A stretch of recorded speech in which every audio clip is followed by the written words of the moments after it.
And we're live. Hey DeFi, how you going? Good. Good. Not much has changed since we just recorded PvP Corner a few minutes ago. You're breaking the theater of the moment. I'm sorry. I haven't seen you in so long. You gotta catch us up. Tell us about tell us about what you've been up to PvP wise lately. Well, there's nothing going on in Sylph, so I can't talk about that. I have been doing Master League Classic a little bit, which is a big area of growth for me because I'm usually pretty anti-Master League, but I'm stepping out of my comfort zone and trying new things, which actually I think I've thought about it. I think I might actually like Master League Ooh. once I get used to it. Okay. Because I tend to like very restricted metas. Mm-hmm. Where you can really get to know your team and really get to know the matchups. But I don't know my team in matchups yet because I don't play very often in Master League Classic. Like, I don't know Lugia's matchups very well. I don't know Dialga's, other than just Dialga wins against everything. So I think once I learn those, I might enjoy it a little more. Zacian sounds like it's the new golden child. Like, Dialga's kind of moving a little further into the background. Yeah, but Dialga can still hit Zacian with Iron Head. Like, the problem with Dialga is it's a dragon that can hit the fairies with steel. Mm-hmm. Like, that's what makes Dialga so broken, is that it can still beat the Charmers. And not take super effective damage either. Yeah. From the charm. Like, that's what makes Dialga a problem. Yeah, pretty nuts. But yeah, glad to hear that you are... And you make a really good point about the restricted metas and getting used to them, because I totally agree. I'm the same. The more restricted a meta, the better I seem to do. And yet with Master League, I haven't made that same leap. So I think I just need to build the Pokemon, have a couple teams that I know really well, and work on that. Yeah, awesome. Welcome into Light FVS. I never know exactly what to call you because you're you're a bunch of different names in a bunch of different places. Although I think you might have changed it to Light FVS in Discord as well. Light FVS says, I like any league that I can avoid getting pooped on. Master League has been nice this time around. Zacian definitely golden child right now. So what have you been running yourself, Light FVS? And while we wait for that response, I'm going to give a quick rundown of the format, which is, so the ring is a kind of King of the Hill style format where two players take each other on in a best of 5 set. The winner stays on to take on a new challenger, and the loser has to hang their head in shame and go rejoin the queue.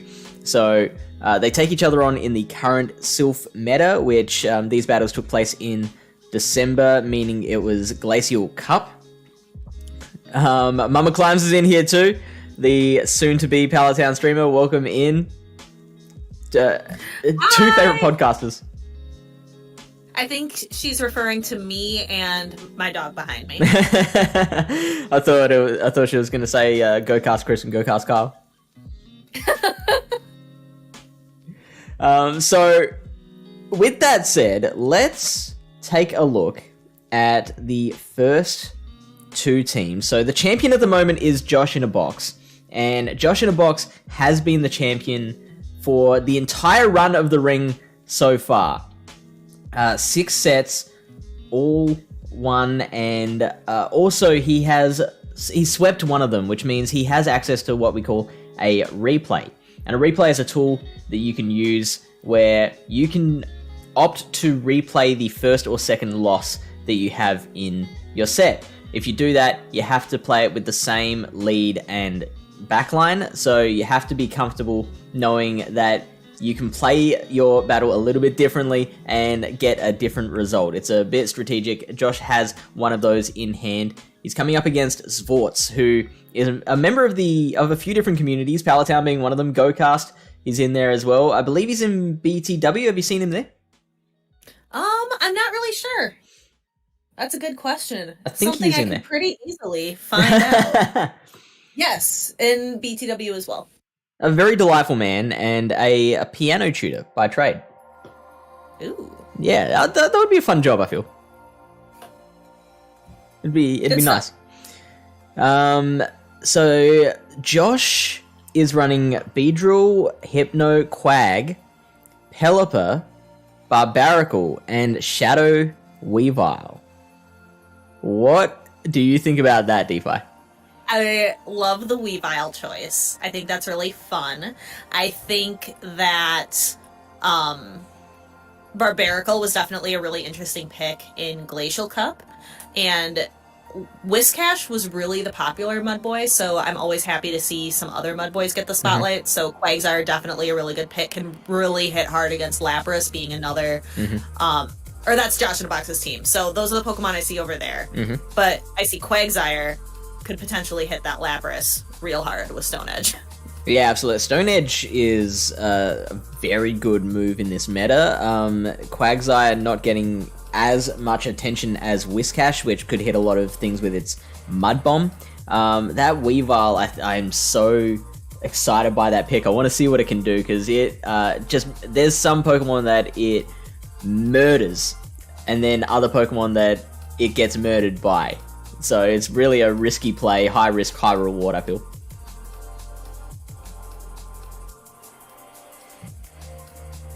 Oh, I think I might have lost you earlier. There we go. No, go on. Oh, nope, we're good. I'm just taking a quick peek at Sports' team, and I'm thinking it looks pretty familiar, because I think it's pretty similar to what I ran in Is that right? Other than my all-water team. Yeah, so I ran a Venusaur, I ran a Wiscash, I ran an Empoleon, and I ran a Frostlass. So pretty similar to the team that I ran. Okay, so you would probably have a fair bit of insight into how Sports would tackle Joshinabox's team. Yeah, and I would definitely be wary of that Quagsire. So I feel like Venusaur is going to put on some pressure on Quagsire, maybe make Joshinabox a little afraid to use it. That's definitely how I used my Venusaur, as a little bit of bench pressure against the Mudboys, and then able to kind of use some other things, like if I'm less worried about Quagsire, maybe I can use Lapras a little more. Maybe I can use like other Pokemon a little bit more. What about Wiscash? I believe Wiscash has a decent matchup against Quagsire. Do you know how that plays out? Not off the top of my head. Wiscash gets to its moves a lot faster, but Earthquake obviously hits a lot harder than a Mud Bomb does. It also depends on what moves Quagsire is running, because you don't have to necessarily run Earthquake Stone Edge. You could throw an Acid Spray in there. Ooh, or a Sludge Bomb. Or a Sludge Bomb. Yeah. Which would definitely take Venusaur by surprise, for sure.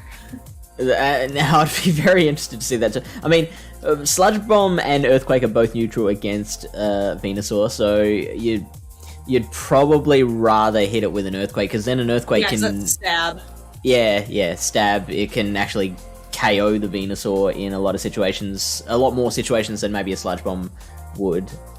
Empoleon, I think, is going to be very good on Sports' side. Obviously, has to worry about an Earthquake from the Quag or a Drill Run from the Beedrill, but the Beedrill, with shields up, the Empoleon will win that. The Quagsire as well, the Quagsire as well will lose if Empoleon's got shields to make sure it doesn't get hit by that Earthquake. So I think Empoleon's going to be a big one.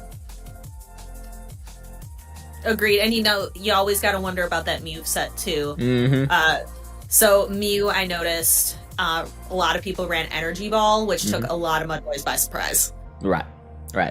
Speaking of, would you run on Barbaracle, Stone Edge, or Grass Knot? See, that's tough, because Grass Knot is the surprise move. Like, Stone Edge, I think, is better in a lot of circumstances, so most people run Stone Edge, but oh my goodness. It's such a good surprise to get people with. Yeah, I remember getting hit by one myself during one of my battles, and yeah, it caused me to lose the game, because you plan out the whole thing, you chess out the whole battle, and then suddenly everything goes out the window. Exactly. That's some of the beauty of PvP. Mm-hmm. Yep. All right. So these battles are, of course, all best of 5. Let's check out the first one. Joshinabox versus Sports. Sports looking to upset the 6-time champion. Let's go. Battle number 1 is... Oh, boy! What a start! Boy. Venusaur not dealing with that bench pressure idea at all. So we see an immediate swap out. Now we've got Wiscash on Beedrill. Wiscash doing pretty well against the poison jabs. So Beedrill's going to have to try to maneuver around this. Wiscash is a really great safe swap in this meta. Not a whole lot that can beat it. No, Venusaur being one of them, of course. And interesting decision to counter swap into the Beedrill on Josh's side, because that is going to be the super hard counter to the Venusaur, and now that's kind of off the table because Sports is obviously taking that out of the picture with the Wiscash. So I didn't see what Joshinabox has in the back that can also counter the Venusaur, hopefully for him, because he's already well on the back foot here and needs to come back. Alright, so it looks like we're going to let this Mud Bomb come through, takes Beedrill down to the red. Wiscash just, a little bit of lag, but I think it caught up, and Wiscash able to farm down the Beedrill. Now Joshinabox has to make a choice. Are we going with that spice? Are we gonna see the Weavile, or are we gonna see the Quagzi? And it looks like, Quagzi first, so Mudboy versus Mudboy. So obviously you asked me earlier, but I'm pretty sure Quagzi's got this one with the obvious health advantage that it's got. But it looks like we're going for a Blizzard. And it lands. So that's a big deal, but I don't think Josh particularly minds in this instance because he knows that Venusaur is coming straight back out. Now, the Mud Bomb actually might work in his favor a little here because that means the Venusaur can't farm up too much. The Stone Edge will take out the rest of that Wiscash, and yeah, the Venusaur's only going to get one Vine Whip off before the Quagzi goes down again.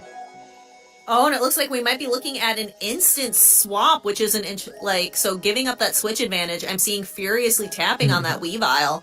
So saving that Venusaur in the back, and here comes Weavile. Looks like I see Snarl as the chosen fast move. So obviously it gets to those, the Foul Play and the Avalanche extremely quickly with the Snarl, and that's why it's such a fun Pokemon to use, because it's not going to be around for long, but it will use its time very nicely. So we get the first Foul Play off. Swartz not needing to shield that one. He will need to shield the next one, and then that Venusaur is not going to like an Avalanche at all. Wow. I was going to say that looked like maybe it was trying to catch. Yeah. Obviously not working, so now the Avalanche is going to come, and now that shield is being used. But look at that, already at another Avalanche, and gets there before the Frenzy Plant can be fired off. So this Venusaur is going to go down. It's now up to Lapras to try and finish off this Weavile. Did you see how much energy the Lapras had? Oh, it's got the Surf ready. It's there. It has the Surf ready. So we're going to see a swap out, an attempt at a catch that did not work. So looks like Lapras just opting for the farm down. Very well played. And Swartz takes a battle off of the champion. I believe that this is the first time that Josh has lost battle 1. So could the champion be about to face his reckoning? Possibly. That was very well played by Swartz, working around. I think that Venusaur definitely caught Joshinabox by surprise. And I think it all kind of came down to switching into the Beedrill rather than the Weavile as their counter switch. I mean, Weavile does also beat the Venusaur, but I feel like it still requires shields, and if you're gonna match it up in the late game with the Venusaur, you're less likely to have shields around, so you'd probably rather have the Beedrill ready there in the back so that it's not as shield dependent. Okay, well, let's see if Josh takes your advice in game 2. Alright. And this is much better for Josh. Weavile does do pretty well against Frostlass, and Sports knows that, so brings out Wiscash, and we get the Pelipper in response. This is pretty good for Josh right now, because obviously those Mud Bombs are doing nothing. Swartz has to go for the Blizzard, and oh hello, going straight for the Blizzard, which is not getting shielded, so this is going to hurt and put it into a very low health range. Yes, so Pelipper looking to go with the nuke as well, going straight for Hurricane. And is the Wiscash gonna shoot? Wow. It is not! What is going on with these nukes? Trading nuke for nuke. Now, Mud Bomb might actually take out the Pelipper from here. It is very low. The Mud Bombs are double resisted. No, it does survive, and by decent margin as well. So the wing attacks do finish off the Wiscash. Now out comes Frostlass, and might have to take a Weather Ball. It does, but it's not going to particularly mind. She'll be able to one more Powder Snow down to finish off that Pelipper. Yeah, but then that Weavile's just going to come right back out. And we see it come out. Swag. Yeah, and then, it looks like we're going to stay and try to go with an Avalanche. Now, Weavile's got to shield this. Shadow Weavile is Weavile's already pretty squishy, and with the Shadow, that makes it even worse. So, throw one move, try to get one shield, and now we're Empoleon versus Wiscash. Wiscash is already going to be right up here to an Earthquake. Empoleon does get to its moves a little faster, but that Earthquake is rough. And I don't think Empoleon... That's a gutsy no-shield from Josh, because now the Empoleon with 2 shields is able to farm down that Quagzi. And the fact that Josh is going straight for the Earthquake means that Swartz doesn't have to worry about the second Earthquake coming. I don't think that Josh is going to get there. Very close, but no, the Empoleon does take it down. And now Weavile comes back out with the foul play. Are we going to get the second shield? We do. So Empoleon's looking to take this home. Yeah, because it already has a move ready to go. So there goes the foul play, and then immediately right into the Hydro Cannon. So we get Weavile's last shield. So all Empoleon needs to do is get one more move off, and there also still is that Frostlass in the back. Look at how much those waterfalls are doing. Because and there's no catch. Oh, there is no catch. This might still work out for Josh, because obviously it's so fast with those moves, it will probably get to another foul play, but it is so low HP that I think the waterfalls will catch up to him first. And it does. 1-2. Ooh. Oh my goodness, Fort's taking 2 of the matches. Yeah, and did it in very different ways. So obviously the first one was just hard one lead, hard one counter switch. The second one lost the lead, but was able to really work back with the power of that Empoleon. Yeah, so that was really, really well played by Sports. I loved Shiny Empoleon too. You gotta love it. Yes, yeah, so that's why it got that Weavile so soon, because it did the extra damage. I know the power of Empoleon because almost every Glacial Cup battle I lost during December was to an Empoleon team. So I know how devastating it can be. How do you think Josh can prepare for the threat of Empoleon? It's gonna be tough. Quagsire with an energy lead could take an Empoleon, with a substantial energy lead, but gotta land that Earthquake. Potentially Hypno, even though the Confusions are resisted by Empoleon because of that steel type damage. I've gotten focus blasted by a Hypno. Yeah. it. And Thunder Punch as well. Mm-hmm.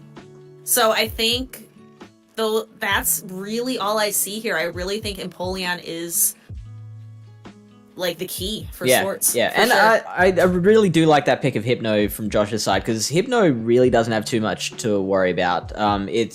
It does lose to Frostlass in general, but it's got plenty of play against it. It will lose to Mew in general, but we not only does it again have play against it, but we also haven't seen the Mew yet in both of Swartz's battles, so I think Hypno's pretty safe for at least this one battle.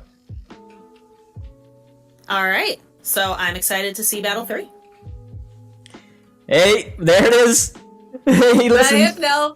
Against the Empoleon too, so perfect alignment. We see the Hypno's running Fire Punch and Shadow Ball, so the Fire Punch is going to be neutral. Would have preferred a Thunder Punch in that particular matchup.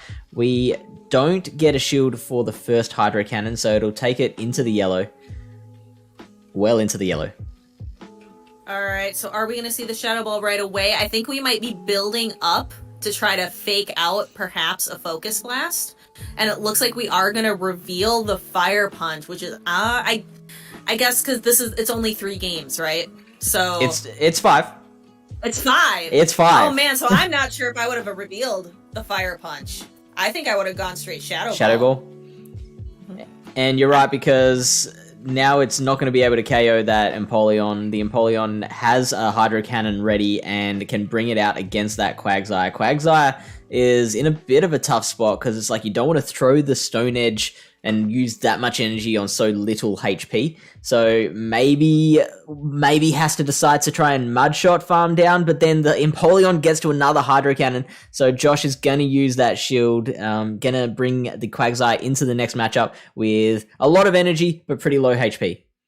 Right, and I think that's the move I would have gone with as well. So Quagsire, because honestly, Quagsire with a move is really, really dangerous. And here we see that Mew, and it looks like we've got Flame Charge and Wild Charge. Ooh. So 2 very popular moves on Mew. I don't usually see them together, though. So very interesting. Allowing the Stone Edge to go through. Mew is already up at the Flame Charge. And again, revealing a move. The moves. Revealing the move of Flame Charge. So now Quagsire knows, now Joshinabox knows that Flame Charge is one of the moves here. But that was actually really important. That so Josh threw out that extra shield to be able to get the second Stone Edge off. Swartz saw that coming and switched out into the Wiscash to catch it, which do not care about no Stone Edge. And now Josh has the Beedrill, which doesn't particularly like Wiscash either. So Wiscash is just bullying Joshinabox's team at the moment, and now Josh is in a very, very tough spot. Yeah, because this blizzard is going to come through, and I live in Wisconsin, let me tell you, bees do not like the winter. So that Beedrill is going to go down, gonna go out with a pop, at least. I wouldn't say a bang, but with a pop of one last little charge move, one last X-Scissor, taking the Wiscash down to the red before fainting. And look at that, it's just... Fire the Mud Bomb, Quagzi is gone, and there it is. Swartz 3-0s. The champion Joshinabox. The king is dead. Long live Sports, long live Empoleon. Empoleon teams. I also appreciate Swartz's outfit, the Pikachu appreciation. Looks very nice. Yeah, that's been so well done. I mean, Josh is like...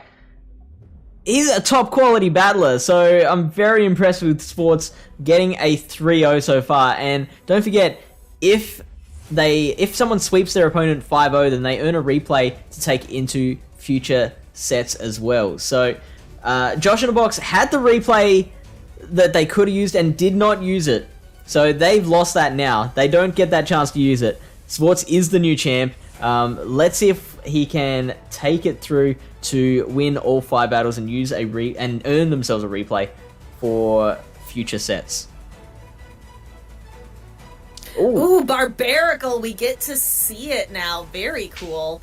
All right. So we know now that so Josh knows about the Flame Charge, which isn't a super big threat to Mew, or isn't a super big threat from Mew. Mm-hmm. So now we're moving on to Hypno versus Wiscash. And this is one that Hypno is pretty comfortable with. Obviously, it's either like Wiscash is a threat or Empoleon's a threat. So which one do you want to handle first?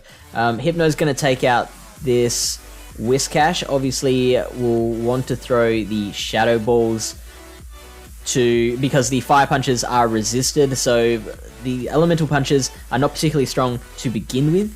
And if it's resisted as well, you're not getting much out of it. So go on straight Shadow Ball, which does go through. The next Mud Bomb will happen, but will not take out that Hypno. And I believe the Hypno will Confusion it down before it can get to the next Mud Bomb. There it is. Real fast. So Hypno is sitting there. We've still got 2 shields in play on both sides of the field, and Sports has got to make a decision. Are we going to quit? Looks like we're going to let the clock run, bring in the Mew to try to farm down. But is Mew going to farm down before the Shadow Ball? It does! Just before the Shadow Ball is able to go. So, and here comes Barbarical. And I think this is the first Wild Charge that we're going to see, and it is shielded. So that's a really positive shield there for Joshinabox before Mew switches out into Empoleon. And the only option we have for Empoleon is Beedrill, which is not ideal. Yeah, and having to use the second shield as well. Sports is now up 2 shields to 0. This is looking like an absolute clinic from Sports. Beedrill wants to land this drill run, but with 2 shields in hand, surely Sports is going to use one of them, and there it is. So that Empoleon is probably going to be able to close out the rest of this battle with comfort. Yeah, I don't see any way that Empoleon doesn't just handle the rest of this. So here goes. Beedrill's gonna be gone, clearing it out before it's able to get to a Drill Run, which would threaten Empoleon for sure. And then here comes Barbaracle with no shields left. It does have Cross Chops, so it can at least take a shield out from Empoleon, and I think hit it with one. Is it at 2 Cross Chops or just 1? I think it is at 2, but the cross chop isn't a great move, and it is non-stab as well, so I don't think this will take out the Empoleon. It'll take a good chunk out, but it won't take it out, and out comes the Mew. Here comes a Wild Charge. We are going to absolutely blast the rest of this Barbaracle into space. Right, but that Barbaracle got pretty close to that Stone Edge. That was pretty close. Yeah. It would have probably still been fine for Swartz if it had gotten there, because the Barbaracle would have been energy dry, and the Empoleon would have been able to get to its Hydro Cannon before the next cross chop came. But still an exciting battle, and Swartz is now 4-1, 4-0, which is crazy. It's crazy. I know, taking down the champion. So can Swartz get a sweep? Are we starting off today with a sweep? That is the question. Let's find out. Battle 5. Here we go. It is Quagzi versus Frostlass. Good start for Josh. Frostlass does not want to take a Stone Edge. Do you know how much a Stone Edge will do to a Frostlass? Does it completely KO, or does it leave it with a little bit of HP left? I believe it kills both it and its family at home. I think it gets it both the Frostlass and a couple Snoruns. Okay, so watch out, Frostlass's children. We do get that first Stone Edge coming in. Swartz has been comfortable staying in so far and not shielding. Holy Moses, there it is. Frostlass is gone. Poor kids. Venusaur comes out to get some farm, which is pretty clever, and Quagzi doesn't get the Earthquake off. So Venusaur coming in with energy, already at a Frenzy Plant plus. Now Pelipper is a bird, but these Frenzy Plants do come neutral, so it is going to hurt. There we go, takes it almost down to the red right away before switching out into Lapras. And versus Lapras, we have the Shadow Weavile. Yeah, so Weavile is gonna be able to take out the Lapras in 2 foul plays. Looks like Lapras has gone straight for the Skull Bash. I don't know how this will affect the foul play interplay there. Like, is it going to be able to survive an extra foul play, or is it still going to take the same? We do get the shield from Josh, who is always going to shield their Weavile, because we saw them shield an Avalanche before, which is resisted. Looks like it did do enough that one more foul play will do the job still. Right, but that would have been absolutely detrimental. That would have been game over for Josh had he not shielded that Skull Bash. Absolutely. So it's going to be a race to that next charge move. The Surf does get there first, and looks like Josh is protecting that Weavile. Obviously, that will give them the opportunity to farm up a little more energy before throwing the foul play, because those Ice Shards are resisted and not doing too much damage. And we get a switch out as well. So it looks like Pelipper wants to finish the job. Will not get to do so because that Lapras is like, nah, I don't want to see you today. If I'm going down, you're coming down with me. Yeah, that's right. I'm taking you to hell with me. And so now Weavile has to do the rest of the job. We've got the first Avalanche, which will absolutely KO a Venusaur. The Weavile is at 100 energy, so 2 Avalanches will take it down to 10, and it's going to take, I think it's 3 Snarls to get to the next foul play that will KO the Lapras as well. Alright, and yeah, that one Vine Whip didn't do it. Oh, but Lapras was able to just kind of take one little breath and knock it out. So there we are starting with a 5-0. Wow, that's so unexpected. Josh has been just tearing up some high quality opponents, and now he couldn't handle the Wiscash and Polion threat.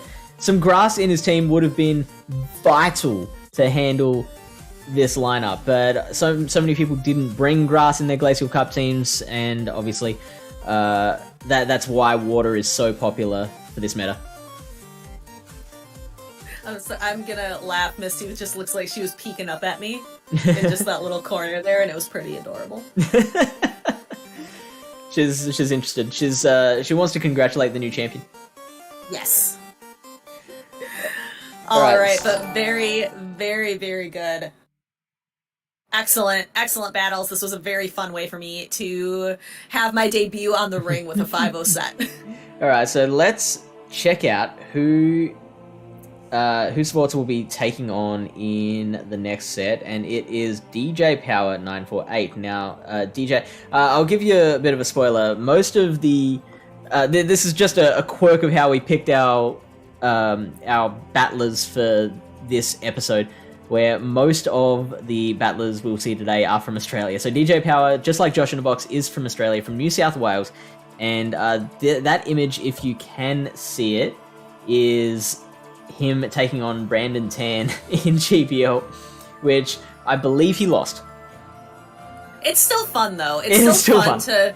Because with all the players playing GBL, it's so much fun to run into somebody, either a content creator or someone you know. Like, if I ran into Fish in GBL, I would be astounded. Have you run into anyone famous? Famous in our circles, anyway. King. Oh, yeah, I ran into King Ivy. They can't get more famous than that. Can't get more famous than King Ivy, and King Ivy kicked my butt. And he was running a auto rec team, so that hurt even more because he ran auto recommended and beat me. Sup, it's Jesus in chat saying Yonkers. Yeah, I think he was running like a Chansey or something, and I just couldn't swing it. Sup in Jesus is in chat saying he played against Yonkers, who was running a timeout team like King did. And showcasing the glitch, so he was part of content. Oh no, it hurts to be have a loss and have it be part of content. to be made an example of. Yes. I came up against Asian Milkman, I believe. That was probably my most famous.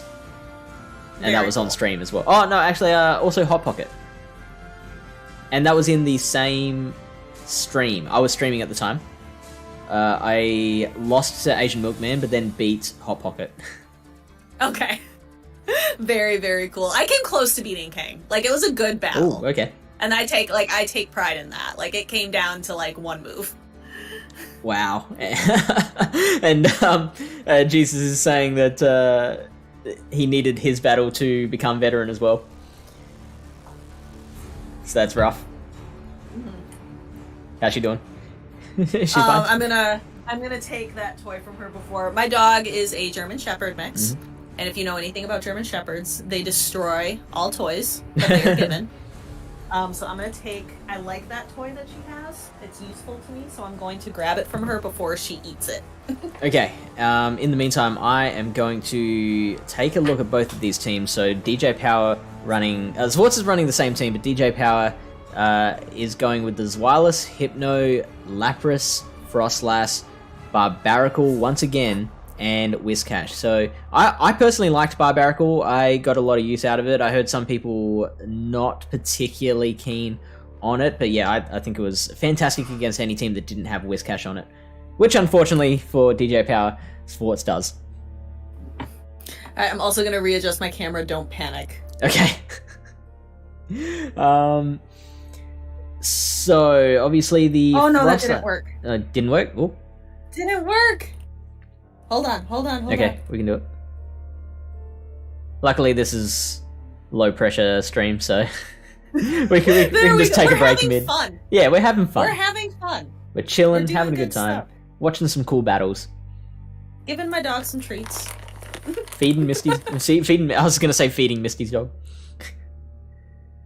I mean, Misty really is the boss around here. I am her dog. So we've got Frostlass actually running into a fair bit of resistance with Mew, Lapras, and Empoleon on Sports' side, which you don't see that particularly often, where Frostlass is running into an unfriendly team. Yeah, I'm looking at the teams now and I'm like, oh my gosh, double Frostlass, I love it. I gotta grab my little Frostlass. My plushie. girl. My girl. I'm gonna hold her while we shoutcast this. And yes, I've seen Frostlass on, like, it... The Sylph stats did not show Frostlass being used so much. Like, I think it was at, what, like, just under 30% or something like that. But that's still, like, 1 out of 3? Yeah. Like, that's a lot of teams. Yeah, absolutely. It wasn't even the most, like, it said that Abomasnow was more commonly used, where I have seen so few Abomasnow and so many Frostlass in the ring battles and also gym breakers, which obviously I was involved with the semi-final and the final of gym breakers. So many teams had Frostlass on it. It's crazy. That's because it's a good Pokemon. And Frostlass in gym breakers, I saw that Hex yeah. Frostlass. What? Purely for so the mirror match. cool. Well, maybe not purely, but like, yeah, like it really gets you the upper hand in that mirror. Just need sit on my shoulder somehow. Maybe like clip it to your microphone or something. Yeah. Well, my microphone sits like right here. Like it's a on my desk microphone. I don't think it'll sit on top of my mic. There we go. We need some way to secure it to something. Yeah. Yes. If I don't move, it won't fall. I had a little Pikachu plushie yesterday that I was like trying to sit like on here, but then like the microphone had to be down here, so I'm like, maybe that won't work. No, I want to get a mic that, like, I want to get a boom like that, and then it's so cool. Plushies and stuff to it. I feel like it's so professional. Yeah, it just gives you that like air of. Okay, Han, I'm gonna. Professionals. I'm gonna. So I've got the boom is just. It's like a vice grip, so there's a screw at the bottom with a little pad that kind of clips it to the underside of the table, and so that kind of rotates back and forth. And so I can just have it just sitting. That's my backlight as well. But yeah, I can just have it sitting there when I'm not streaming, and then when I do, I just bring it out, and bam, we're good to go. That is so cool. It feels very profesh, yeah. I'm professional. All right, so back to the teams. Just a general overarching kind of statement. Who do you think has the better team against the other here? That's really tough. It is. So, okay, so they have Frostlass in common. They have Wiscash in common. And Lapras. Yeah, so they're very similar teams. I'm not sure. Oh man, it's tough. It's gonna depend on what moves Barbaracle has on it. Right. Zweilous is really powerful. It does really well against like Venusaur, but Lapras has a really good. It can get hit really hard by a blizzard. Frostlass does well against. Yeah, man, it's gonna be. It's tough. I don't know if I can definitely say one over the other. I would say DJ Power with the Hypno looks pretty solid. Could Shadow Ball the Mew, Confusion down the Venusaur, and has solid play. Even like Hypno has win conditions against Frostlass as well. So I would say the Hypno on DJ Power's side is the thing to watch.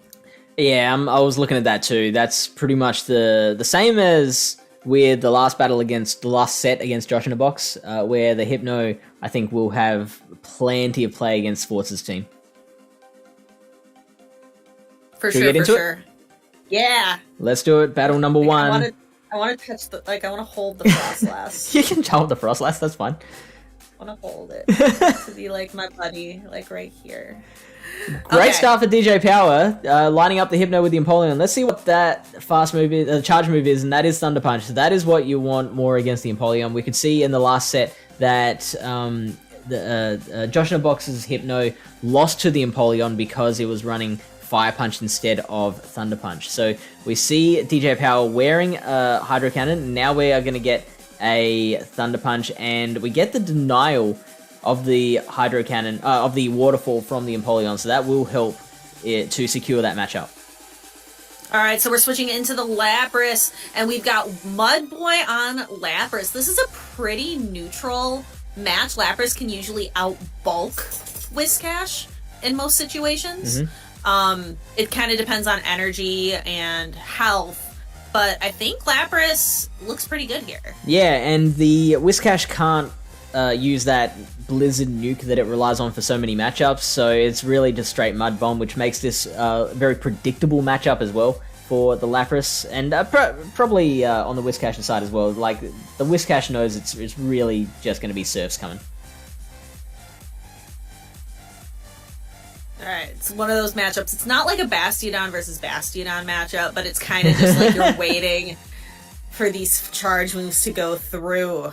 Just exchanging Surfs and Mud Bombs, kind of these low power, quick charge moves. So it looks like now we're getting close. Does the Mud Bomb KO the Lapras from here? Oh, I think it will. Actually, this is probably a situation where a Skull Bash would have changed things up. We do get the first shield invested from DJ Power. So looking to get rid of this Wiscash, maintain switch advantage. It puts them at shield parity though, so DJ Power probably thinking this is something that I can afford to spend, because the worst case scenario, like, I maintain switch advantage and I'm now at shield parity, which means I'm not at a disadvantage there.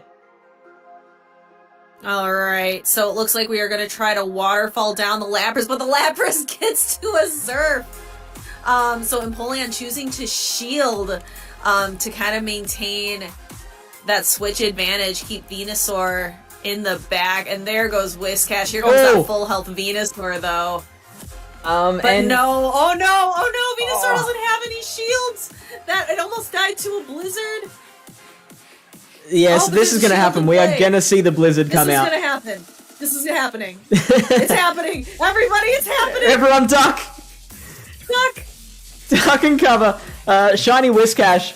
So extra damage blizzard as well. Takes out the Venusaur completely. And I think that it might be in Hydro Cannon range. This might take out their Wiscash. Or it might just survive. It does. But one more waterfall does take it out. Yeah. And here comes Hypno to finish the job. Yeah, there's just so much health on Hypno. That was exciting, though. It was. Seeing that, like, the excitement of seeing the Wiscash come out, meet a Venusaur, and we're like, we know what's about to happen. Yes. I've still got my no Frostlass in match 1. Will we see Frostlass? Will my girl make an appearance in match 2? Yeah, we didn't see it on either side, did we? No. I don't think DJ Power is going to use that Frostlass, because, yeah, like I said, the Lapras, Empoleon, and Mew beat it fairly hard. Even Venusaur beats it with, like, one Vine Whip of Energy lead or something like that. Yeah, a Frenzy Plant hurts on Venusaur, on Frostlass. It's just so glassy. Yeah, so if we're going to see a Frostlass, it'll have to be on Swartz's side, and Frostlass on Swartz's side does have a lot more play, so it'll beat Zweilous with shields up. It'll generally beat Hypno. It's pretty good against Wiscash. It doesn't want to see Lapras or Barbaracle. Alright, so I'm ready to see game number 2, and I'm holding on my Frostlass for luck. So we've only got one side here. We get Zweilous into Venusaur. Now, Zweilous does have the upper hand on this one, so we get the Wiscash, and in response, we get a Wiscash Mirror. So the fact that Swartz's Wiscash has a little bit of an energy lead puts it at a bit of an advantage here. Exactly, and it's going for the Blizzard right away, goes unshielded. So I think we're going to see that shiny Wiscash get into Mud Bomb range pretty soon. Here comes the first Mud Bomb, and it is shielded. Wow, that is a pretty big deal, because Swartz is now at a bit of a disadvantage. DJ Power absolutely getting a huge win there. We get the Mud Bomb from Swartz in return, and we get the shield back. So now we're back at parity. And what's this going to be? Oh, I don't know. This could be the Blizzard. There it is. It is, but it's shielded. So now Wiscash, no shields, and that's dangerous. That is dangerous for Venusaur to not have a shield when you have a Venusaur in the back. It kind of needs that, especially when you have a Lapras potential back there to hurt it. Or a Frostlass even. Or a Frostlass. So, Lapras coming in, like we said before, this is a pretty even matchup. Depends a lot on energy and shields. Of course HP, which Wiscash only has half of left. I wouldn't mind seeing Sports switch out the Wiscash here. That Venusaur isn't going to get too much use. Obviously, Venusaur wants to go in against the Lapras, but if they switch straight into it, the Zweilous can come back out and counter that. So Wiscash is just going to take as much damage as it can out of the Lapras before, I guess, Venusaur comes in now. Yeah, and Venusaur doesn't have a shield to hide behind, so if that Lapras has a Skull Bash, because it does have that shield, so it can shield this Frenzy Plant if it so chooses. Letting it go, and look, there we go, there we get the switch, and it's the Ice Shards that are going to do all the damage now against the Zweilous, but with no shields left on the Lapras' side, I don't know how much it's going to be able to take in terms of Dragon Breath and Dark Pulse damage before going down. Yep, would it be beneficial to go to Body Slam, get to it a little quicker? Potentially, yeah, so we'll see how much... We'll see whether they do go Body Slam and how much it does. Dark Pulse, obviously, the superior move of the two, but if it takes 2 charge moves either way, then you're probably better off going the lower energy one. You see, they do go the Dark Pulse first, and that does put them in Dragon Breathable range, but if you get to the Body Slam, may as well go for it. And they do get there, just KOing that Lapras, finishing it off. So close! Just one more Ice Shard would have done it. So here comes the Venusaur trying to get a little bit of energy, and it does. Take some energy into the next match, I guess. And that is 1-1 now. Swartz managing to come back, doing a lot of work with that Lapras, which took the Zweilous down into a comfortable range for the Venusaur just to come in and claim credit for the job. Alright, very good. That's how it works, right? It's kind of like the last person to contribute to a group project tends to get a little bit more of the credit. Yeah, and the rest of the team are just like, dude. Come on now. Okay, come on. Like you did the end slide. Yeah, pretty much. So it's now 1-1. Yeah, let's. Should we just go into the next battle? Let's do it. Yeah, let's do it. I want to see how they adjust. So we got Wiscash into Barbaracle, which is just the thing the Barbaracle does not want to see. So Swartz definitely has the better of the lead situation. And we see the Frostlass on DJ Power's side as well, which I said wouldn't happen, but I was wrong. That's why these guys are the champions, and I am up here making comment instead. But having said that, you can see Swartz has countered with the Empoleon, which just has such a fun time against Frostlass. So this might not be a great thing for DJ Power at the moment. Alright, so opting for a shield. Frostlass does really well, though, when it has an energy advantage. So here comes that first Shadow Ball. Could be an Avalanche bait. Let's see if Empoleon shields. A Shadow Ball isn't enough to KO, but it does take Empoleon right down to the red. Very, very close. So trying desperately to get to that Hydro Cannon, and I was going to say an over farm. That is 1 HP in a dream, so just barely. Gutsy and paying off as well. Okay, and able to throw a Hydro Cannon against the Barbaracle. Very, very lucky. Very well played. Yeah, so that means if that...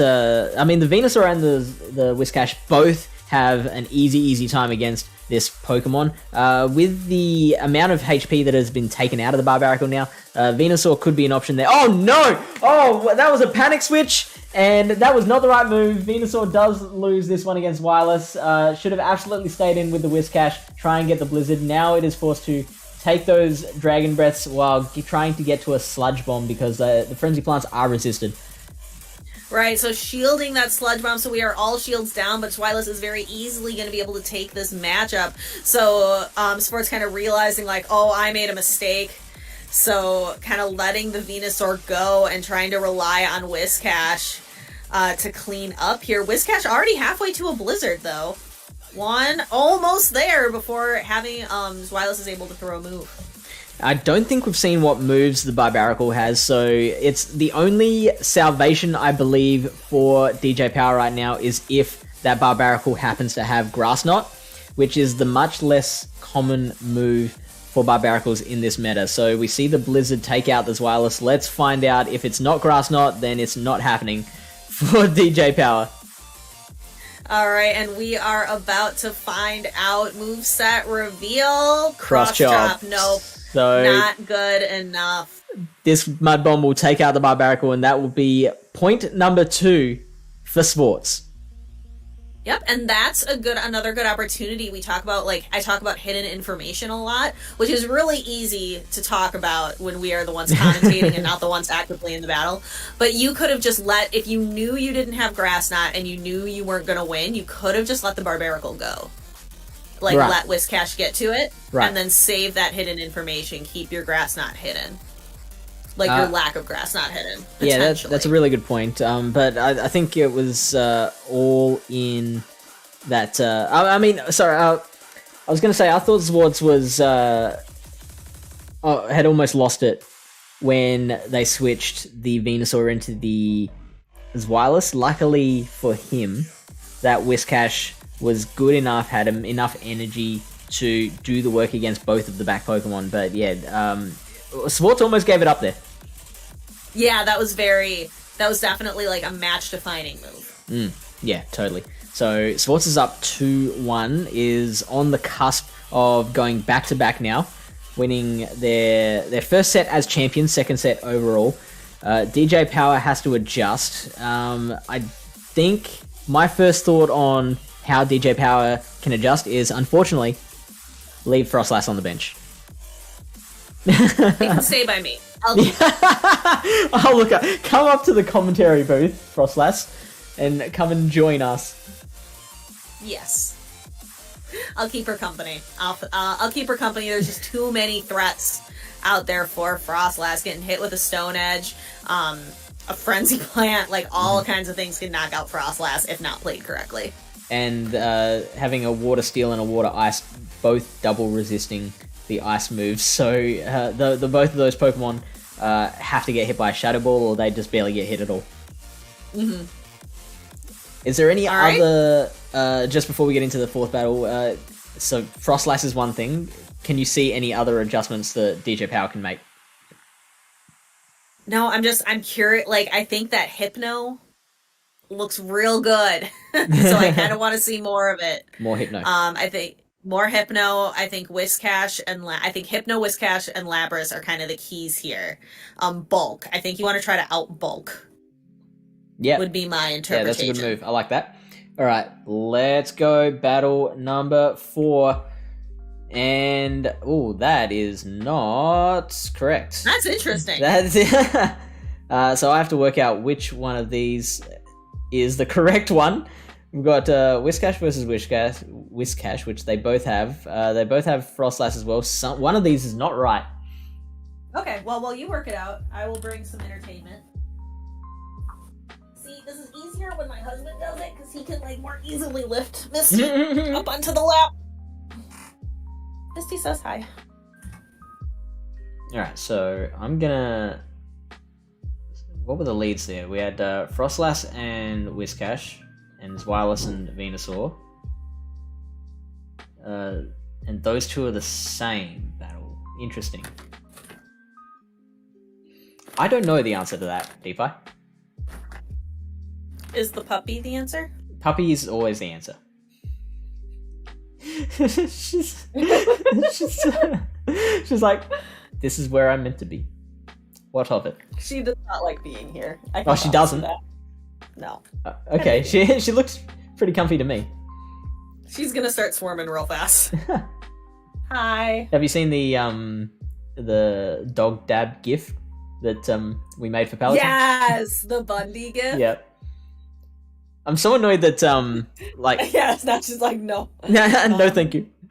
Mom, stop. I was so annoyed that when she started waving the paws, one of them hit her in the face, and so you get this and that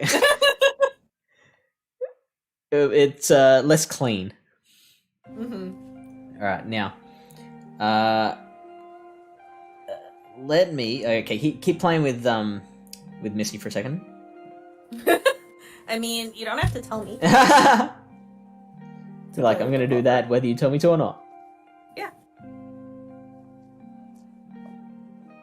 But yeah, for anyone watching, my pupper's name is Misty. She is perfect in all of the ways. We adopted her. She's from the South, Louisiana of the U.S. and was rescued. Rescue got her up here. Aww. Have you accepted your little doggy fate? Have you accepted? No, she says no. Mother, no.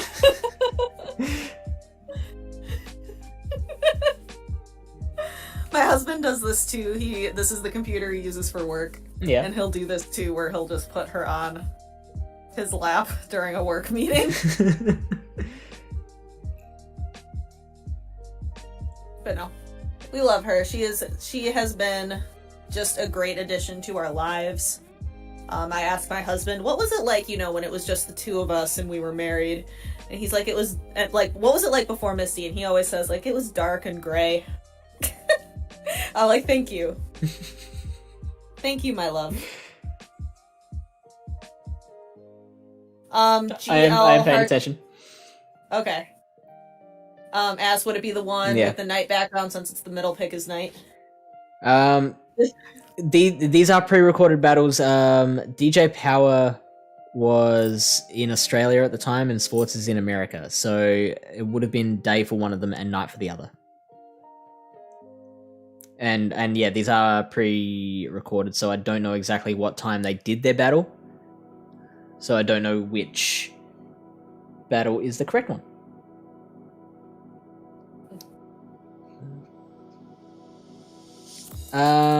Maybe the one on the right is actually, because we had... Which one was it? We had that one, which was the Venusaur's wireless, so maybe that's the other side of that. I'm gonna go with that. That's the best lead I've got. So I'm gonna say... I'm going to hide that one. And we're gonna go now. Alright, so we've got Frostlass versus Wiscash, and I'm so happy that this happened just as the viewer count started going up as well. So we get switching to the Hypno, which doesn't particularly like the Frostlass matchup, especially when the Frostlass has a bit of an energy lead as well. We do get an attempted bait with the Avalanche, which does pay off. I am generally not an advocate of baiting with a Frostlass because it's only one more Powder Snow to get to the non-bait move, but obviously it did work in this case, so well done, Sports. Now we bring out the Wiscash, which again doesn't particularly like Hypno, so both players opting to go for a non-ideal matchup to start the set. Alright, I'm just focused on keeping the puppy on my lap, and I'm going to try to get the puppy off my lap so I can focus on the battle. I will keep talking. Do both. I can't both puppy and PvP. Can't puppy and PvP, not with that attitude.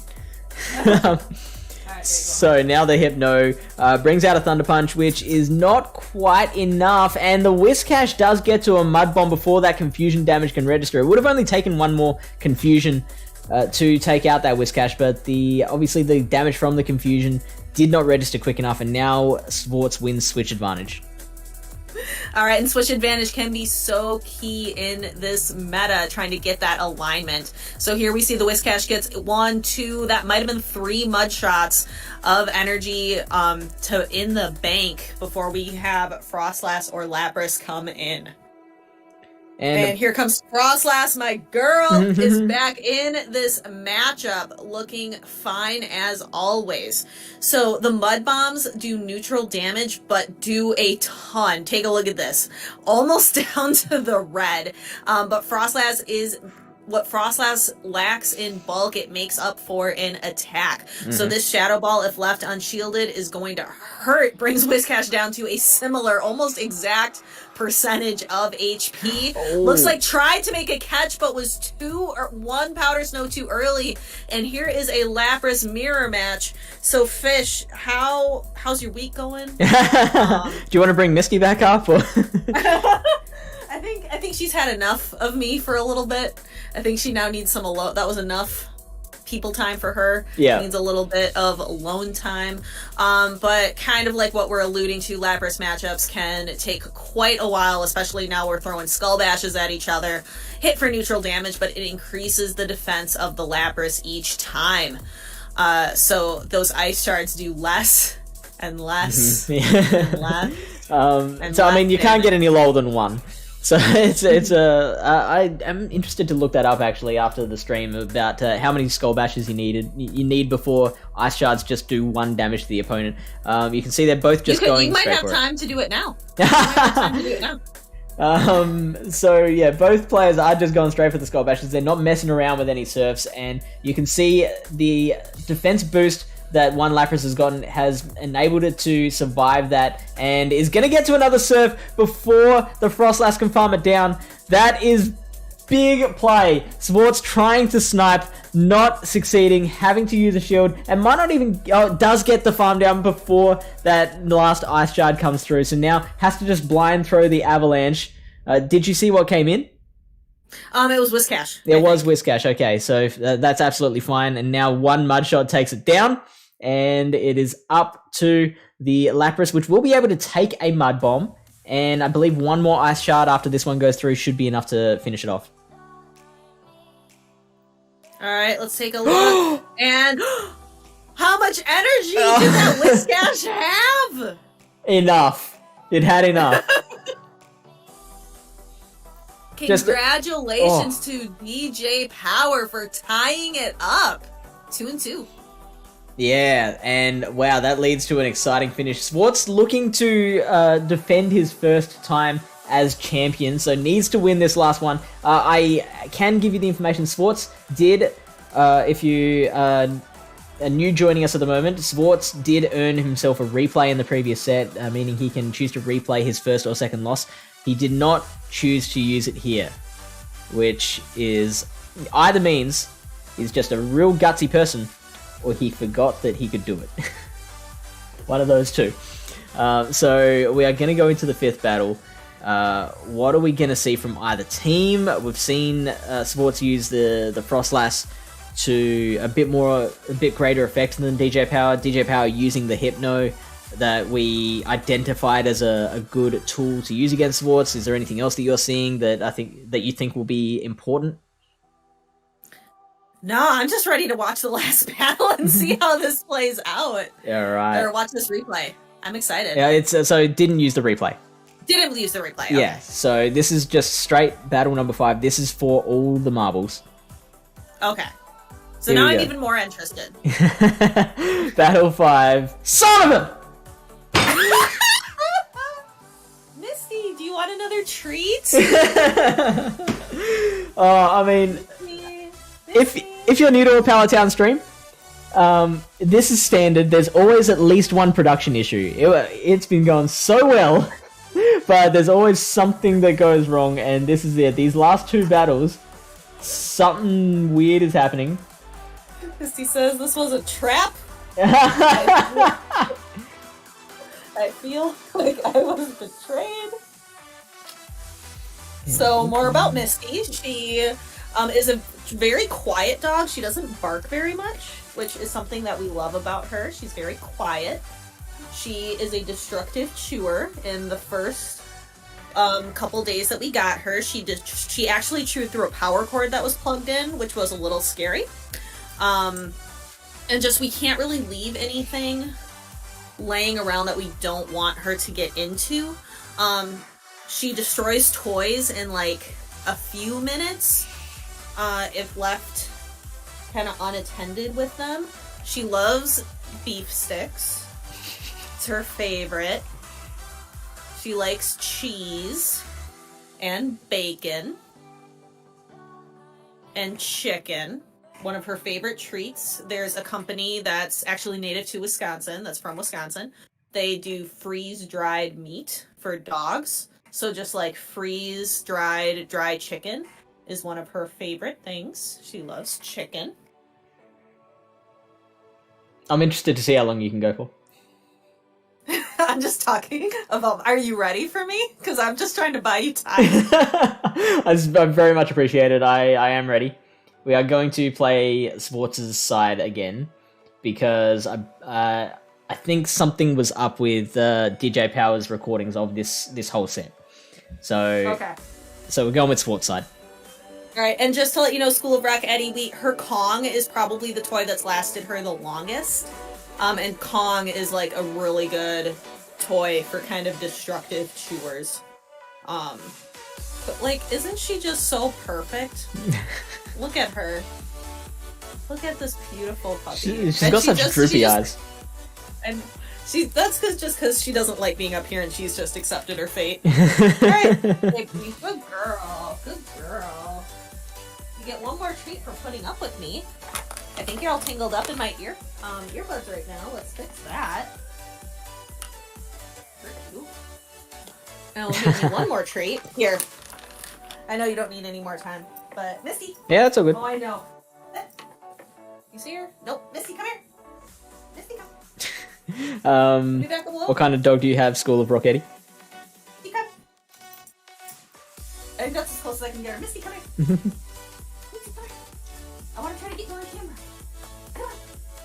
She's so confused, like, I don't know what you want from me, Mom. But I can't get her close enough to be on camera. I can promise you she's shaking right now. As in, do you want her to shake? Is that what you're asking me? Yeah. Shake hands. Like, I thought you meant, like, shivering? No, like, shake. Yeah. She's very good at shake hands. She's very good at lay down and sit. Okay, so Eddie has a Shih Tzu, which I understand is a very high energy dog. A 6'4" guy with a tiny dog. That's amazing. I hear women love that. Alright. Dogs are great conversation starters. Yes, absolutely. Let's do it. Battle number 5 is Venusaur versus Hypno. So this is a wonderful start for DJ Power. This Hypno does not like confusions, especially when there's shields on the other side to avoid the Frenzy Plants in return. We get the Wiscash switch out, and Lapras is just fine with that scenario. Alright, so again, we keep seeing this Lapras on Wiscash matchup, and I suppose it was inevitable with both players bringing those two Pokemon into the battle. But it takes a while because the fast moves do nothing and the charge moves aren't super powerful either. But Lapras definitely has the advantage here. 2 Mud Bombs, I don't think is going to change the tide. This is definitely mercifully shorter than the Lapras mirror match because the Lapras does a reasonable job at taking out that Wiscash. The Mudbomb will take it quite low, but the Lapras definitely has this one down. Might even go for the farm down. No, I mean those mud shots will get there first. So good move, just throwing this last surf. Oh, hello, we have a shield. So Swartz going all in on this one, hoping that he can get that Lapras down before it gets to that last surf. Win back switch advantage, does not make it. And now Swartz is going to have to take the loss of that shield and keep losing that switch advantage.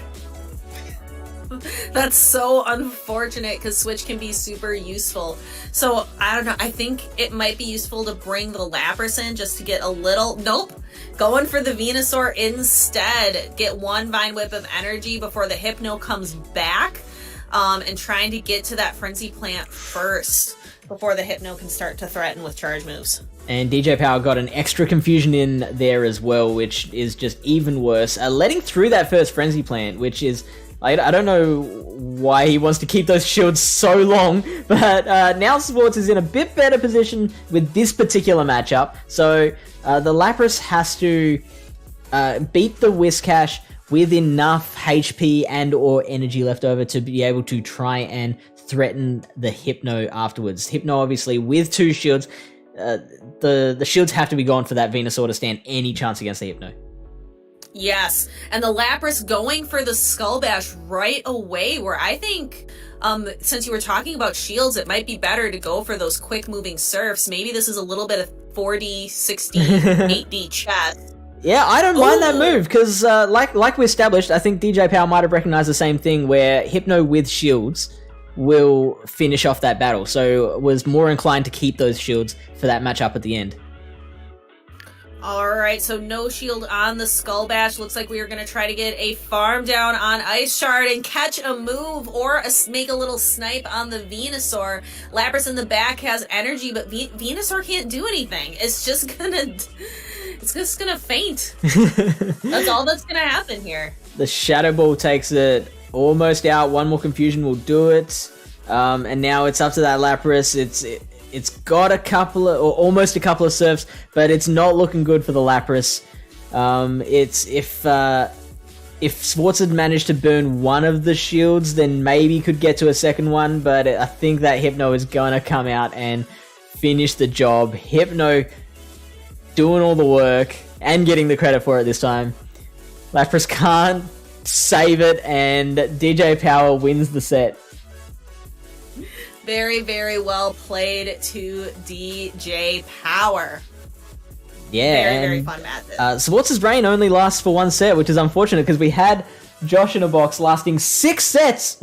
6 sets as the champ, and now Swartz his reign is already over. Disappointing to see, but long live the new king, which is DJ Power.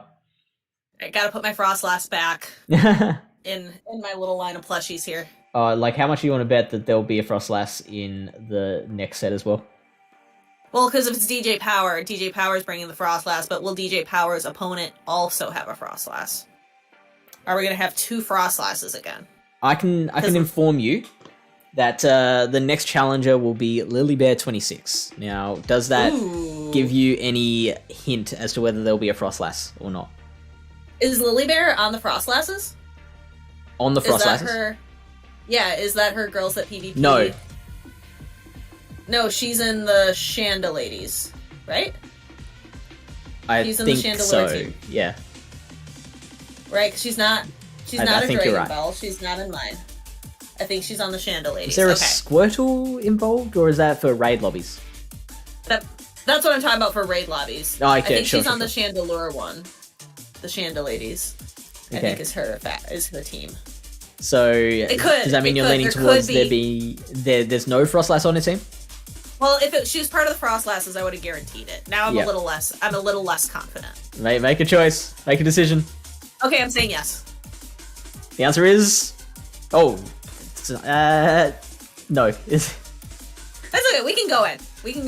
So no, but I love. I was gonna say we can just start. I wasn't sure if that was battle Bundy. 1. Okay, that's fair enough. Bundy, look at those ears. Oh my gosh, what a cutie! Yeah, that is her dog. That is a Dalmatian crossed with a staff. Bundy's adorable. Oh, there you go. Hey, Lily Bear. Have you been watching the whole time? Have you been a lurker? But yeah, Chandeliers. It's a great lobby name. But no, I thought Lilybear, you let me down. No Frostlass, but I love your team. You are known for bringing the spice, bringing some interesting picks. So the Vileplume bringing a Razor Leafer. Now, Razor Leaf ruined my day, even when I wasn't running my all-water team.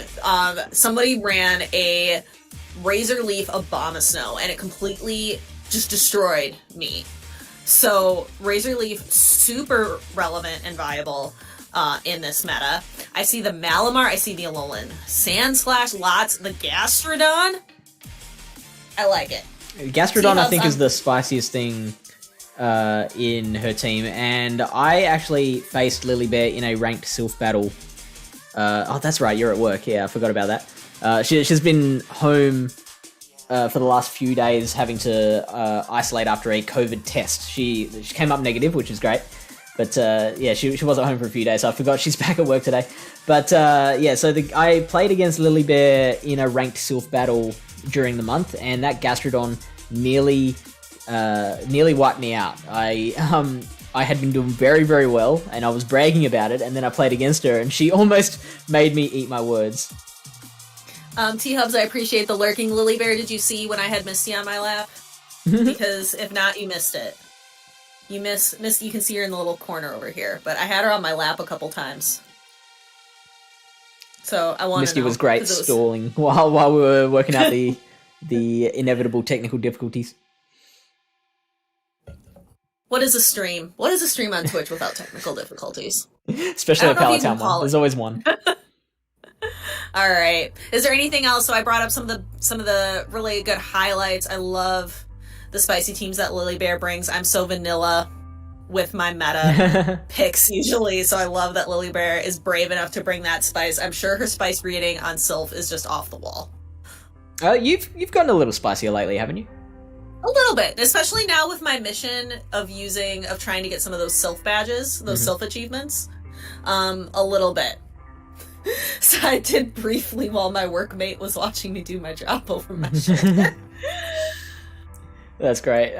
So the Vileplume is obviously going to be very, very good against the Barbaracle and the Wiscash that both take double super effective damage from it. The Lapras is not going to like the Razor Leafs either, but it can at least do super effective damage.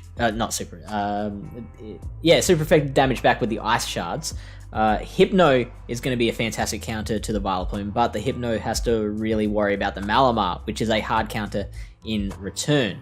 Hypno also great for the Beedrill as well, so that's kind of extra temptation to bring that Hypno in. Do you see much Hypno happening?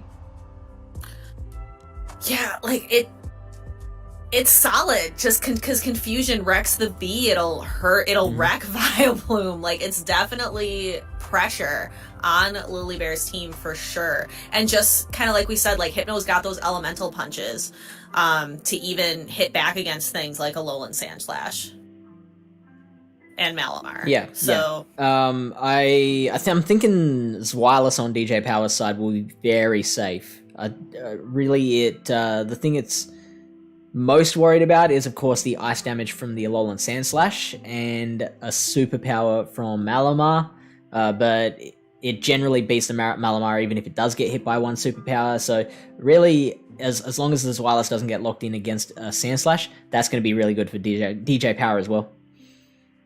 Okay, so School of Rock Eddie, what can Hypno do against Malamar? So a Shadow Ball will be neutral, and it will take from full health, it takes Malamar, I believe, just into the yellow, so it's about 50% damage, but the Malamar triple resisting the confusion damage and being able to hit back with very fast firing foul plays. Malamar is a very solid counter to Hypno. For sure. Alright, I'm excited to see how Lily Bear uses her team up against DJ Powers. Battle number 1 is, what a start for Lily Bear. DJ Power getting straight out of there into the Lapras. Now, the Lapras doesn't want to wear a superpower, but won't have to for now. We get the Vileplume, so this is where she's choosing to use her grass damage, and you can see how much that is taking out of the Lapras. Lapras going for the Skull Bash, Lily Bear all over that one, because she is shielding that. Alright, so that was a very good shield on Lily Bear's part. Defense rose, but it doesn't matter. That Razor Leaf damage is just too strong. So that takes Lapras out of the equation. So very good news for Lily Bear, taking out some of that bulk. So here comes Hypno, and Vileplume able to throw a move before the confusions are going to get to it. Unfortunately missing the excellent there, which is a little bit... It gives her a bit of a disadvantage, but then out comes Malamar again, and Malamar just do not care. Like, Hypno could have 1,000 energy, and it wouldn't matter against... I mean, it would, but anyway, this Hypno is going to go down. Here's the moral of the story here. We might even get a farm down. Maybe you can wear a Shadow Ball and then get the Psycho Cut farm down, because Malamar with a ton of energy is so dangerous. Right, so let's see, Lily Bear opting not to shield, just kind of let that Shadow Ball come through, take it down just under half health. So Malamar already has a move. I think that Hypno did get swapped out with 1 health left, so potentially as a third shield later on, but take a look and see how much this foul play damage does against the Wiscash. That is not nothing. And you know what? Lilybear in the back, you may have seen, has the Alolan Sandslash, which Wiscash has a pretty fun time against. So Wiscash might be able to save the day here. If it can get that Malamar out of the way, then it can do a lot of damage to that Sandslash. Alright, so let's take a look. Lilybear opting to let the Malamar go. So now Sandslash is going to have a really rough time here. Just kind of hoping to rely on Alolan Sandslash being able to get to its moves really, really quickly. Wiscash kind of recognizing that it it's good. It has a good time here. It's going to be able to knock this Alolan Sandslash out. So Alolan Sandslash is going to use its one shield. Hypno is also in the back to catch a move as well, so that's something that DJ Power has in his pocket. If he times it correctly, then he can neutralize one of those ice punches, and after this Mud Bomb, they will only take one more Mud Bomb to get there. And wow, gets the catch! There it is! Wow, turning that one around, that Wiscash will now be able to get to that Mud Bomb before the Alolan Sandslash can get to that final KOing Ice Punch, and wow, what a play. Pog is correct, T-Hub's play of the game. That was definitely a great move on DJ Power's part to turn the match around. Very well played by both players. Yeah, but like, that was it. That was the only win condition DJ Power had, so well done by him. Very well played. So, how can the Lilybear turn this around? Are we bringing Vileplume back? I think the Malamar lead was really good, but is it repeatable? Oh, that's a good question. Because then the mind games kind of start of like, well, my opponent will be expecting me to change my lead, so maybe I should stay the same. And she did everything right in that battle except for that final moment where he kind of snatched victory from the jaws of defeat. So maybe just keeping everything the same. Obviously, if she does stay the same and DJ Power switches it up, then she's not going to be in such a commanding position. But she absolutely got those matchups right, even sending the Vileplume in against the Lapras, which isn't its preferred matchup. It would rather see a Wiscash or a Barbaracle, but that was a good matchup for the Vileplume as well. If she expects to see double water again in DJ Power's line, then she could potentially save the Vileplume for the Wiscash rather than the Lapras, and that might have been an even stronger win for her in that battle. All right, let's go ahead and see the next one. All right, battle number 2. We have Quagzi versus Frostlass. This is another good lead for Lilybear, but not as commanding as the Malamar Hypno match. We can see she's left Malamar on the bench, actually. She's got Gastrodon and Alolan Sandslash as her back line. So Quagzi is going to shield this first Avalanche. It won't KO, but it will do a fair amount of damage. We see her over-farming a little to the Stone Edge, and Frostlass will have to use a shield as well. Right, because we saw what a Stone Edge can do to a Frostlass, and it eliminates it and a couple of its Snorunt children. Frostlass does very easily outpace Quagzire, though. Quagzire getting to the Stone Edge, Frostlass has an Avalanche ready. And I believe just about a Shadow Ball as well. 2 shielding the Frostlass Adamant. So we're at the... I think he's going to try and catch. No, he doesn't. So throws that extra Avalanche. Throws the extra Avalanche, but has an Avalanche right away after to back it up. So interesting. Lilybear lets the Quagzi go down, and that good move bringing out the Alolan Sandslash here, because DJ Power now has to go for the Shadow Ball, and the Sandslash can wear one fairly easily. Also, if the Wiscash comes out on DJ Power side afterwards, it will only take one Mud Bomb to take it out from there. Oh wow, Lilybear investing a shield, which I don't think was necessarily the best move. I think Gastrodon could have taken out the rest of it with Mud Shots, but now is able to get out a Bulldoze, which will KO the Frostlass, and that will be the end of the Frostlass threat. Right, Gastrodon is Mud Slap, right? Yes. Did I say Mud Shot? I think so. Okay, fair enough. So, we get a bit of... Okay. Ooh, what's going on here? This was a bit of kind of mutual lag, I guess, but nothing truly affected here. The Sandslash getting out one Ice Punch. Wiscash might be able to go for the farm down, which it does, so it's got a ton of energy now and is going to be able to bring it out against this Gastrodon. Gastrodon going to want to try and Mud Slap it and Body Slam it down before the Blizzards and Mud Bombs can take care of it. Alright, so here comes that Blizzard taking Gastrodon under half health, and Mud Slap does a bunch of damage, but does not charge moves very quickly, so Gastrodon only able to get to this Body Slam, so Hypno going to be very easily able to knock the Gastrodon out from here. Body Slam does not do a lot of damage. Gastrodon is a bulky Pokemon, not an attack-weighted one.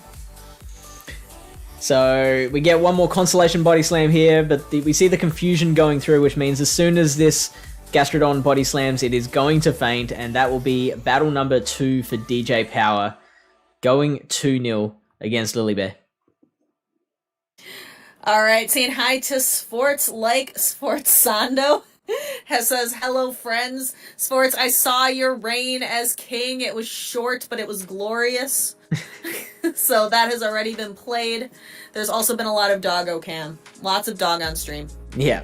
I was saying during your set against DJ Power that, against Joshinabox, how impressive it was that you'd managed to sweep someone who had such a dominant showing in his 6 sets as the ring, but unfortunately it was so short-lived because DJ Power came in and it took 5 battles, but ended your reign so quickly. Now he's on the cusp of already going back-to-back as the winner, is now 2-0 against Lilybear. Lilybear has to find a way to win this one back. She did so well with that first lineup. I would like to see her using the same lineup again. Alright. Sports likes, yes, doggo cam. We might see it if we get another technical glitch. Another Pallet Town technical glitch. We might have more Misty Cam. Alright, but let's take a look and see. Are we going to see a decided victory from DJ Powers, or is Lilybear going to be able to take a point here? Let's go. It is Vileplume against Wiscash. That's a lead. There we go. Let's see how DJ Power responds. Brings out the Hypno, and oh no, no Malamar on Lilybear's side. Oh, that's bad. Luckily for the Alolan Sandslash, the Hypno does not have Fire Punch, so it doesn't have to worry as much about that one. But I think Lilybear, how important is maintaining the switch advantage here on Lilybear's side?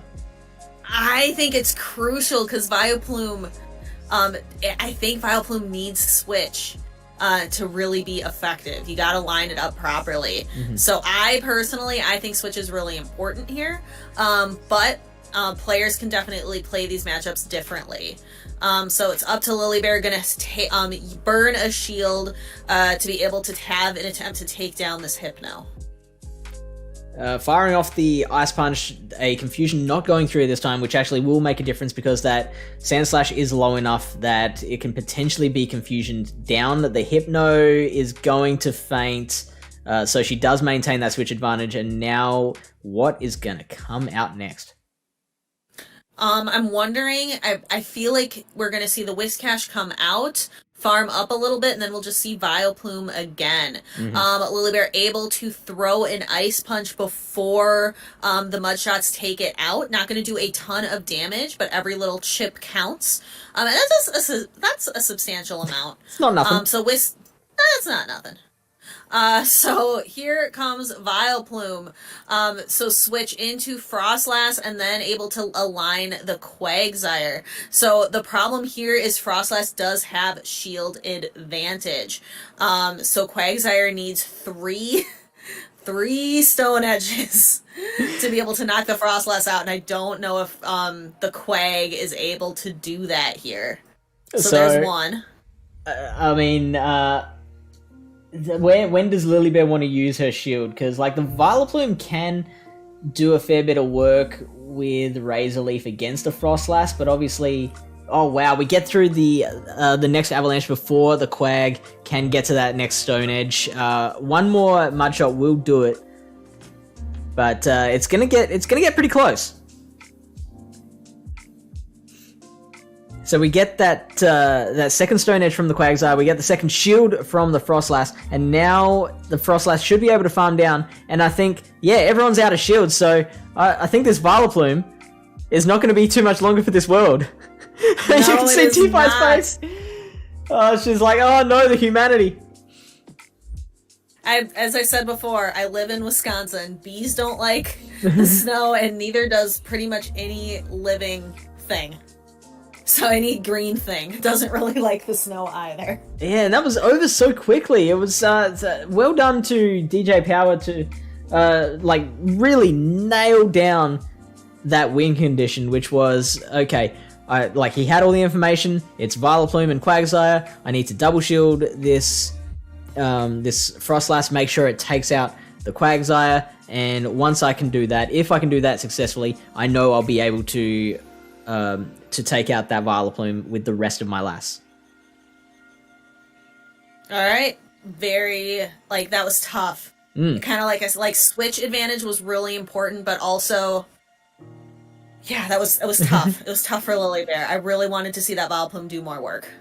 I absolutely wanted to see Malamar back in on Lilybear's side, because I think Malamar is so great. Like, if DJ Power does have the Hypno out and it's switch locked, then Malamar can do a lot of work to farm up, and then like it's got pretty safe matchups against the rest of DJ Power's squad as well. So being able to build up a bit of energy without worrying about anything from the Hypno means it can threaten so much else in the meta. I know I won a lot of battles that way by just absolutely capitalizing on that safety and then the energy gain.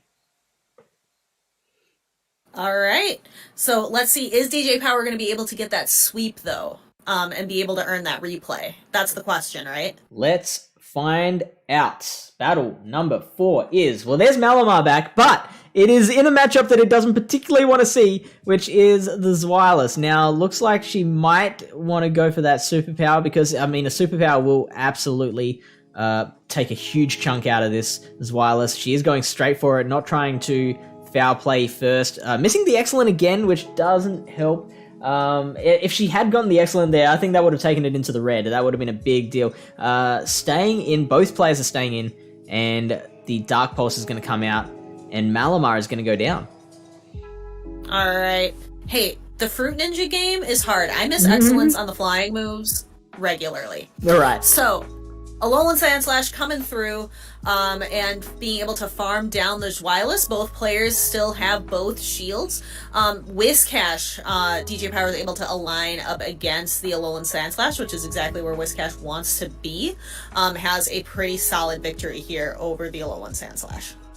We see the Lapras and the Quagsire as the back 2 Pokemon for both players. Now, the Quagsire will do a very good job against Lapras, but it needs to land 2 Stone Edges because the 1 Stone Edge will not be enough. We get a catch on the Lapras, so that's going to make it even better for the Lapras moving forward because those Ice Punches are going to do absolutely bugger all. And we see Quagsire come in now. Alright, so here we're gonna see, so again, Quagzire's in this tough spot where it needs 3 Stone Edges. So it's kind of like rushing to be able, that it needs to be able to do, and that's really a tough position for Quagsire to be in. Lilybear saying, I only just realized during these battles that I miss excellence on the squiggly middle bubbles. So, part of victory is knowing where your weaknesses are, so you know to focus on the squiggly middle bubbles. Absolutely. We get the shield on Lilybear's side. I actually thought DJ Power was going to go for the Skull Bash to ensure that the next Stone Edge didn't KO, because I'm not exactly sure what percentage of a Lapras's health a Stone Edge will do, so maybe it KOs from here, maybe it doesn't. I thought that the Skull Bash was the plan to try and make sure that it... Wow! Oh! DJ Power, not satisfied with just the win, has to show Lilybear who's boss as well. Excellent counting work. DJ Power has been displaying this mastery of energy tracking so well throughout both of his sets. Right, and that is something very, very difficult to do. I'm interested to know if DJ Power uses the Force or is counting moves out loud, like mini battlers will count 1, 2, 3, or do you internalize the counting, or just not count? I don't count at all. Yeah, which never count. I'm always astounded by, but like it absolutely works for you because yeah, you know, you are one of the best battlers in the world. I appreciate that, but I'm in the top 500, which I'm pretty proud of. Yeah, I'm right totally. around that top 500. And you do it without counting. I think that's amazing. DJ Power does count. I can tell you that because that energy tracking all night has been just sublime. And now Lapras finishing off that Quagzi, not breaking a sweat. Well done to DJ Power. All right, so that's 4. One more, and DJ Power gets a sweep, which means winning that replay ability. Can you explain that again for me, Fish? How exactly that works? That replay? Sure. Just out of curiosity, am I explaining for the benefit of the viewers or for you? Both. You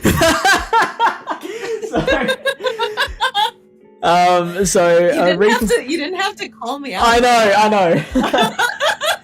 On a more professional setting, I would have just gone into the explanation. This time I'm like, helping you out with the Misty content, and then you do me dirty like this. Yeah. I am poor form. Hurt. That's yeah, and like bringing a top quality professional shoutcaster in and just treating her poorly like that. Yeah. No, not good form. But so a replay is when you sweep an opponent, you earn this replay, and that allows you to, in a future set, you can force your opponent to replay your first or second loss in the set. So it's like a replay in Sylph when you get lag or something like that. You can force that replay. That battle is redone. You have to use the same 3 Pokemon in your team. So it's more about being comfortable that you can play that matchup better than you did previously to try and reverse that result. Obviously, you can only use it in your first or second battle so that you don't like wait till you lose the set and go, oh yeah, I'd like to replay that last one.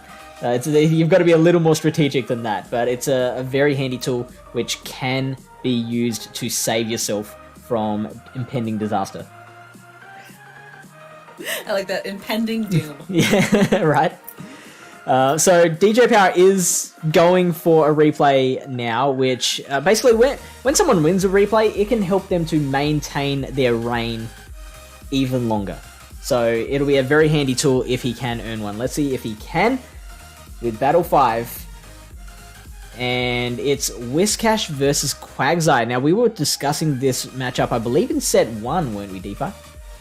Yeah, Battle of the Mudboys. Which one is going to be more valuable here? So Quagzi, it takes a while to get to those earthquakes, but they hit so much harder than Mud Bombs, where Mud Bombs don't pack as much power, but look, already at 2, working on 2.5, where Quagzi is only at 1 earthquake. So it feels pretty neutral to me. So what is going to win out? Is it going to be the spam, or is it going to be kind of the power?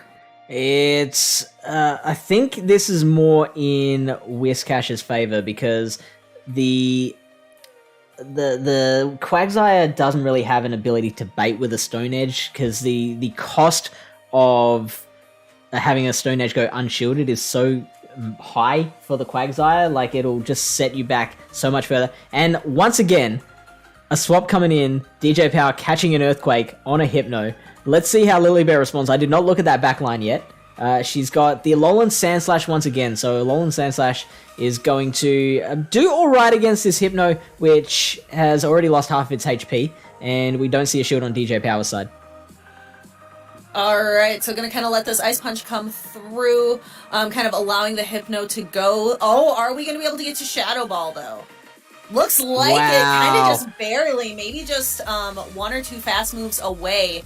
So Hypno, the tanky thing that it is, able to throw a Shadow Ball, which Lilybear chooses to burn the last shield to keep this Alolan Sandslash healthy, which that would come in... Alolan Sandslash could come in handy against Frostlass. So DJ Power kind of choosing to run out the clock. It is trying to get that switch timer back before Alolan Sandslash can start kind of unleashing those Ice Punches.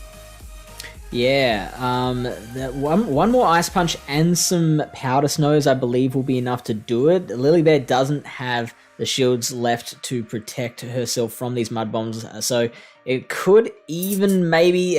this is going to be a tight game here, so one more Ice Punch.